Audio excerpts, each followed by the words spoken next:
pause to quickly discourse on a very important issue about Africa, actually, talking about the corruption in Africa and the illicit flow of cash out of Africa.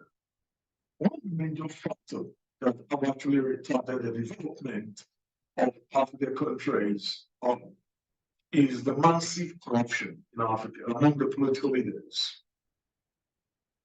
One of the major problems, apart from the era of colonialism, most times we often like to blame the underdevelopment or underperformance of the economies of Africa on the colonial, on the imperialist history on the West. But most of the time, it's not always the case. That's not true in every way, right? I think we should have to leave that very subject of blaming other external bodies and powers for the underdevelopment of Africa or these forms. But first of all, I would like us to commend the level of progress that most African countries have made so far. Africa currently is contributing to the world and is contributing to the world in several ways. We have to commend Africa for that, of course. We have to commend Africa for that. One of the major problems, one of the major factors that is limiting the growth and the speed development of African countries still remains the issue of corruption within the African political structure. That is a major problem. That's a major problem. If you look at the amount of money, of finance that flow out of Africa annually through corruption is huge. Is huge. It is estimated to be around over $128 billion illicit flow of cash.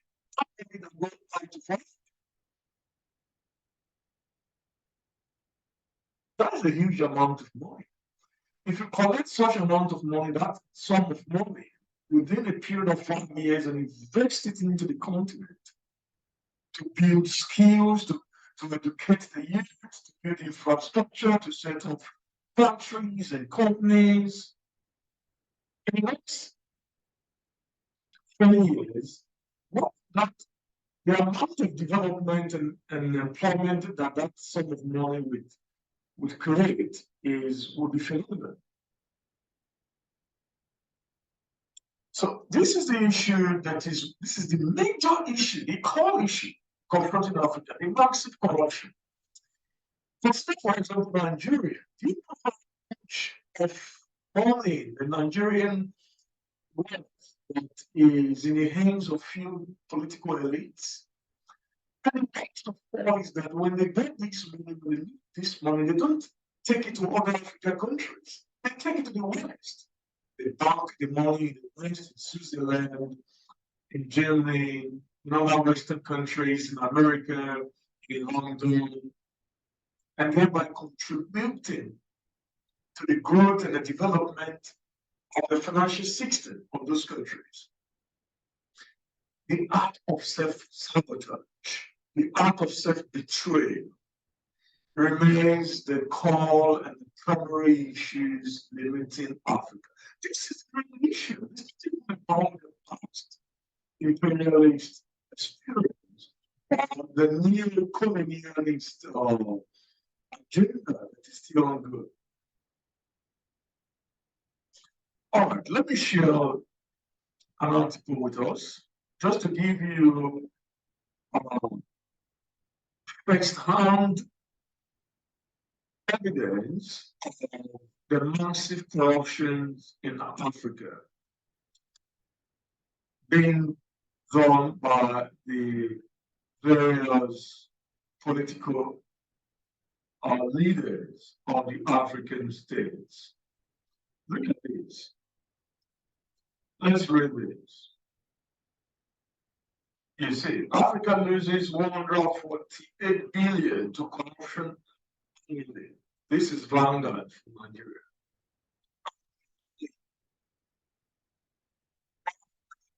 48 billion.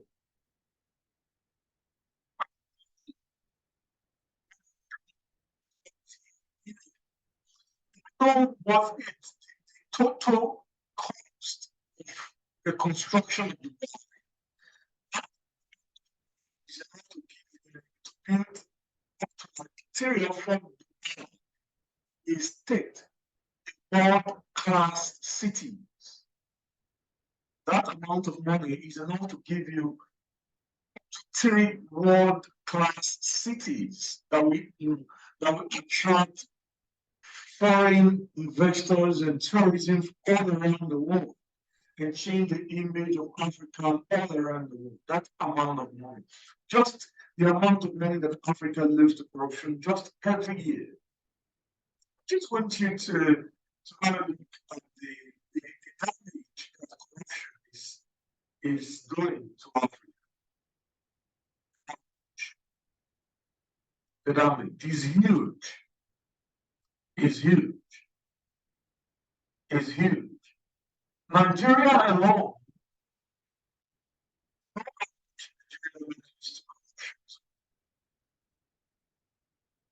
These are some of the real factors, the real problems. How much has Nigeria lost to corruption? Less in Nigeria. Let's check for Nigeria.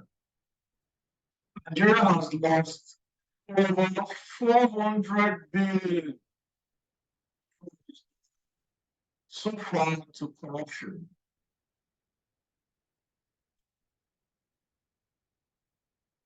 That was in 2012. This was the estimate for 2012. 2012. The corruption that happened in Nigeria up until 2012 is 400 billion, over 400 billion. That amount of money would have been enough to transform the entire economy, build the industries, build infrastructure, build real estate, and build various things that we actually need to drive the economy. So I just want us to go through some of the real factors. These are the major threats to the development of Africa. Corruption. And talking about self-betrayal, that is huge. I'll start sharing now. Talking about self-betrayal, that is really another story because most of all the leaders in Africa that have been assassinated by the West, whether Europe and in America, most of them has been sponsored, has been carried out by the African themselves. The issue of self-sabotage, self-betrayal, and massive corruption all across Africa remain the critical problems in Africa. If Africa can fix this, and then it will set itself on the path of full development, will set itself on a path to realize full potential.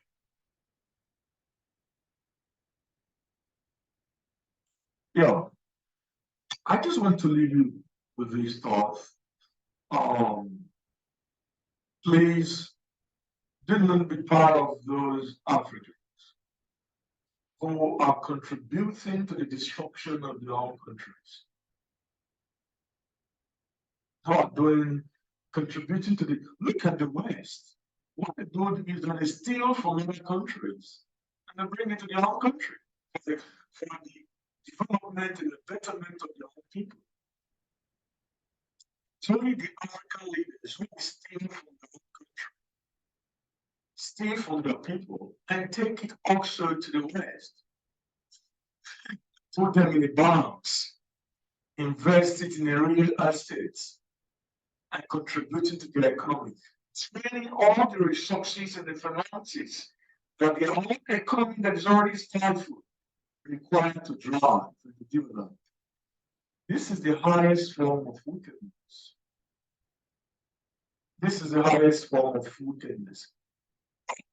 Roxanne, the former head of state of Ghana, called this group of African traitors.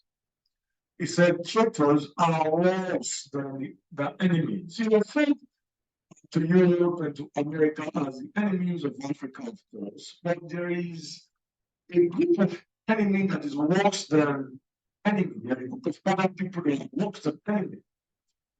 We give them traitors.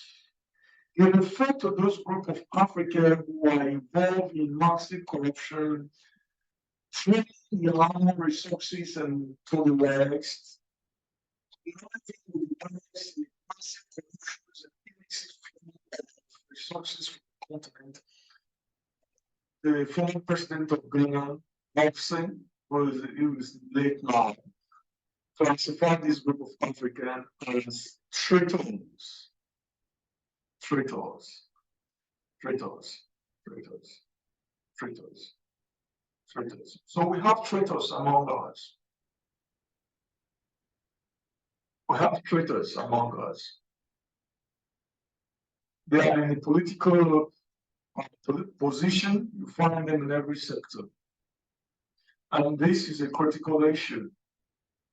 It's a critical issue. I think that the church itself should play a very critical role. The religious organization and church and all the religious centers should play a role in the reformation of the people of the society. Should play a critical role in the formation of the character and culture that can help to drive the African society on the right path of progress, development, and growth. Yeah, this is what I'd like to share with us today. And some other time in our subsequent videos, we'll cover other issues.